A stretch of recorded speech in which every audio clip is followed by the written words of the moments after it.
বেড়েছে ডেঙ্গুর সংক্রমণ। প্রতিদিন হাসপাতালে ভর্তি হচ্ছেন নতুন রোগী। আরো জানাতে কুমিল্লা থেকে সরাসরি যোগ দিচ্ছেন জাহিদুর রহমান, যাচ্ছি তার কাছে। জাহিদ, ডেঙ্গু রোগীদের কি খবর? Furniture just smarter, JMG furniture.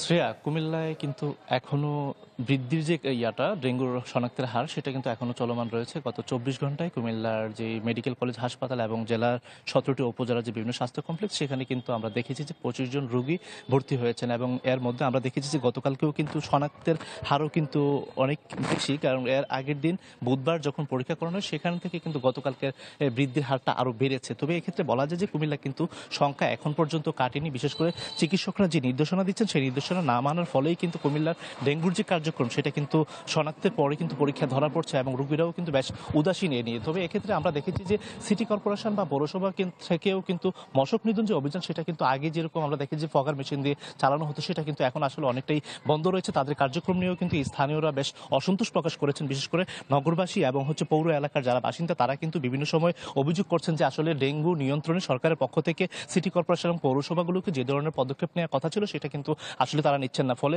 কিন্তু মশক নিধনের যে কার্যক্রম সেটা বেঁচতে যাচ্ছে এবং ফলে ডেঙ্গুর যে শনাক্ত এবং আক্রান্তের হার সেটা কিন্তু ক্রমান্বয়ে বেড়েই চলেছে। প্রতিদিন কিন্তু এখানকার মানুষজন কিন্তু পরীক্ষা করছেন হাসপাতালগুলোতে, বেসরকারিভাবেও কিন্তু পরীক্ষা নিরীক্ষা করা হচ্ছে এবং সেখানে কিন্তু প্রতিনিয়ত কিন্তু ডেঙ্গু রোগীর হার কুমিল্লায় বাড়ছে। বিশেষ করে কুমিল্লার দাউদকান্দি উপজেলা সেখানেও কিন্তু গত 24 ঘন্টা আমরা দেখেছি যে 12 জন রোগী শনাক্ত হয়েছে এবং সেখানে কিন্তু তারা সরকারি যে হাসপাতাল সেখানে ভর্তি হয়েছে। আমরা শুরু থেকে দেখে আসছি জুন এবং জুলাই মাসে কিন্তু এই সংখ্যাটা সবচেয়ে বেশি ছিল এবং কুমিল্লার যে দাউদকান্দি উপজেলা এলাকা সেখানে কিন্তু আমরা দেখেছি 1,500 থেকে 2,000-এর মতো লোকজন কিন্তু আপনার সেখানে শনাক্ত হয়েছে এবং সেখানে মারাও গেছেন এবং এই বছর চলতি বছর জানুয়ারি থেকে এ পর্যন্ত 6 জন রোগী কুমিল্লায় ডেঙ্গু শনাক্ত এবং আক্রান্ত হয়ে তারা মারা গেছেন। তবে এই নিয়ে কিন্তু শঙ্কা রয়েছে। তবে স্বাস্থ্য বিভাগের দাবি সাধারণ মানুষ যেন মশক নিধনের বিষয়ে পাশাপাশি নিজে যেই বাড়ির আঙ্গিনায় পুকুর বা পানি জমাট বাঁধা থাকে সেটা যেন পরিষ্কার করেন এবং পাশাপাশি রোগীরা উদাসীন না হয়ে মশারির মধ্যে আবদ্ধ থাকেন। এটাই হচ্ছে তাদের নির্দেশনা। তো ধন্যবাদ জাহিদ আপনাকে।